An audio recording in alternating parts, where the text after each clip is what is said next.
এবারে আইপিএলের অভিষেকের প্রথম বলেই ছক্কা হাঁকিয়ে বিশ্ব রেকর্ড গড়ল আইপিএল ইতিহাসের সবচেয়ে তরুণ ক্রিকেটার বৈভব সূর্যবংশী। বাঁহাতি এই ক্রিকেটার মাত্র 14 বছর বয়সে অভিষেক হয়েছে আইপিএলে রাজস্থান রয়্যালসের হয়ে ওপেনিংয়ে ব্যাটিং করতে নেমে লখনৌ সুপার জায়ান্টসের বোলার শার্দুল ঠাকুরের দ্রুতগতির বলে দুর্দান্ত এক ছক্কা হাঁকিয়ে এই রেকর্ড গড়েন বৈভব সূর্যবংশী। আইপিএল সবথেকে কম বয়সী ক্রিকেটার হিসেবে অভিষেক হওয়া বৈভব সূর্যবংশী এমন ছক্কা হাঁকানো দেখে অবশ্য অবাক হয়েছেন ঋষভ পান্ত সহ গ্যালারিতে থাকা সকল দর্শক, এমনকি আইপিএল ম্যানেজমেন্টরাও।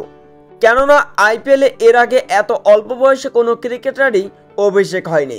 মাত্র 14 বছর বয়সী এই সূর্যবংশী দুর্দান্ত মাপের একজন তরুণ প্রতিভাবান ক্রিকেটার। বাঁহাতি এই ব্যাটসম্যানের মধ্যে রয়েছে অসাধারণ প্রতিভা, যার কারণেই রাজস্থান রয়্যালস তাকে ভিড়িয়েছে এবারে সবথেকে ইয়াংগেস্ট ক্রিকেটার হিসেবেও এবারের আইপিএলে ডাক পেয়েছিলেন বৈভব সূর্যবংশী। তবে রাজস্থানের আস্থার প্রতিদান রেখেছেন বৈভব সূর্যবংশী। অভিষেক ম্যাচে খেলতে নেমে ক্যারিয়ারের প্রথম বলেই ছক্কা হাঁকিয়েছেন অবশ্য বৈভব সূর্যবংশী।